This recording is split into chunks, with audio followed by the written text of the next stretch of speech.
Je vais peut-être vous donner le micro.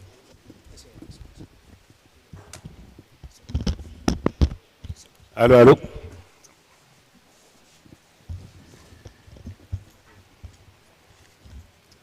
Monsieur le ministre de l'Intérieur et de la Sécurité publique, cher frère Mohamedou Bamba Cissé, monsieur le secrétaire général, le directeur de cabinet, messieurs les officiers généraux, mesdames et messieurs les directeurs généraux, directeurs et chefs de service, distingués invités, mesdames, messieurs, en ce moment solennel, je rends grâce à Dieu Tout-Puissant qui m'a donné la force et l'opportunité d'assumer durant 1 an et demi la lourde mais exaltante responsabilité de ministre de l'Intérieur et de la Sécurité publique. Je tiens à exprimer ma profonde gratitude à son Excellence, Monsieur le Président de la République, Bassirou Diomaye Diakhar Faye, ainsi qu'à son Premier ministre, M. Ousmane Sonko, pour la confiance qu'ensemble, ils ont bien voulu placer en ma modeste personne. Avec l'appui décisif de mes collaborateurs, j'ai œuvré chaque jour à être digne de cette confiance. Nos efforts se sont concentrés sur des chantiers que nous savions essentiels pour nos concitoyens. Il s'agit de la modernisation de l'administration territoriale afin de la rendre plus proche, plus efficace, plus transparente. Ensuite, le renforcement de la sécurité au quotidien pour que la tranquillité publique ne soit pas un privilège, mais un droit garanti à tous. La bonne tenue des élections législatives anticipées, organisées dans la paix et sans contestation, illustre concrètement cet engagement. Je voudrais en cet instant saluer l'engagement, la compétence et le professionnalisme remarquables de toutes les composantes du ministère, forces de sécurité intérieure, cadres administratifs, agents techniques et personnels de soutien. Leur sens du devoir, souvent exercé dans l'ombre, a été le socle de nos avancées. Monsieur le ministre, je vous adresse mes chaleureuses félicitations et forme à votre endroit mes vœux les plus ardents de pleine réussite. Vous pourrez compter sur mon soutien fraternel et ma disponibilité constante. Votre brillant parcours d'avocat, riche de plus de 2 décennies d'expérience au barreau, est plus qu'un atout.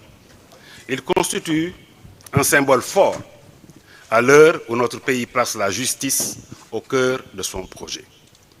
Votre expertise reconnue en droit sera une boussole précieuse pour piloter ce ministère, appelé en permanence à trouver l'équilibre juste entre l'impératif de sécurité et le respect scrupuleux de l'état de droit et des libertés publiques.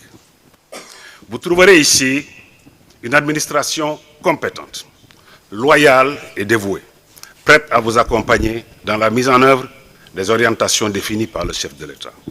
Je ne doute pas que votre rigueur, votre patriotisme et votre attachement aux valeurs républicaines insuffleront un nouvel élan à ce ministère, pilier essentiel de la stabilité nationale et du développement. Je pars avec la satisfaction d'avoir servi avec loyauté, humilité et détermination, tout en étant conscient que l'œuvre demeure inachevée. Mais j'ai la conviction qu'entre vos mains, et avec le concours de cette administration d'une grande qualité, le ministère poursuivra son rôle essentiel, garantir la paix civile, protéger les personnes et les biens, répondre aux aspirations de notre jeunesse et consolider notre cohésion nationale.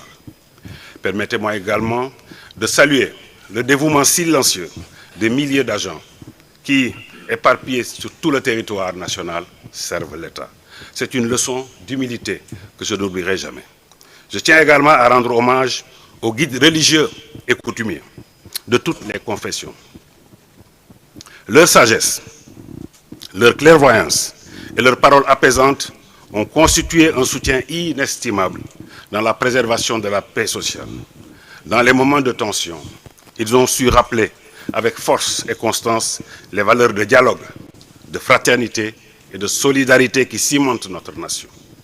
Leur rôle discret mais décisif demeure un pilier de notre stabilité. Enfin, je voudrais adresser mes sincères remerciements à tous mes collaborateurs, à mes proches, ainsi qu'à tous ceux qui, de près ou de loin, m'ont accompagné dans cette mission exigeante. Je les exhorte à maintenir la même loyauté et le même engagement aux côtés du nouveau ministre. Je forme le vœu ardent que notre cher Sénégal continue de s'épanouir dans la paix, la cohésion sociale et la stabilité institutionnelle, gage indispensable de notre progrès collectif. Vive la République, vive le Sénégal. Je vous remercie de votre aimable attention.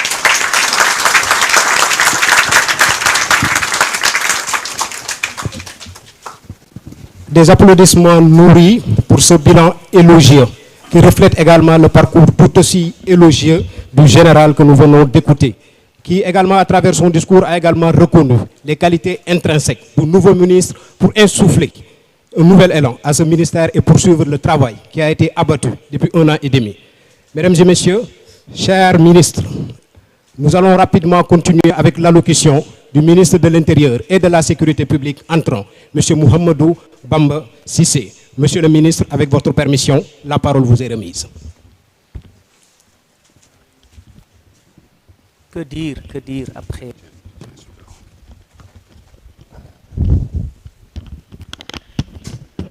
Que dire après les propos émouvants et profonds du ministre de l'Intérieur, Jean-Baptiste Tine. Je lui ai dit ça tout à l'heure. J'ai connu Jean-Baptiste Tine par l'entremise du colonel Abdoulaye Aziz Ndao, que j'ai eu l'honneur de défendre lorsqu'il était en arrêt de forteresse. On a discuté et il m'a parlé du général Jean-Baptiste Tine. Mais lorsque je l'ai côtoyé plus tard, je lui ai dit ça tout à l'heure, après quelques années, l'estime que j'avais pour lui n'a cessé de croître depuis lors. Et il m'est choisi de faire un témoignage vrai et objectif sur cette personne-là que je considère comme étant un monument dans ce pays, une référence pour nous qui sommes de la jeune génération. Nous continuerons à apprendre de lui. Et je lui ai dit ça tout à l'heure. Je vais devoir vous acculer tout le temps en prenant conseil auprès de vous. Parce que je sais que de vous jaillira la lumière.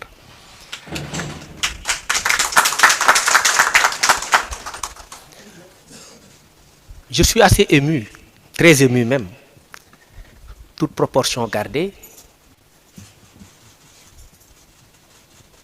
par rapport à la lourde charge qui nous attend et dont nous sommes parfaitement conscients. Mais au moment où je prends la parole, je pense à quelqu'un qui était avec nous. Je veux parler des avocats. Et qui se sont battus pour que ce pays change. Qui ont contribué de manière exceptionnelle à l'avènement d'une nouvelle ère. Je les salue, ils sont là. Vous me permettrez juste de citer les 3 qui sont devant moi, parce que je vous vois tous.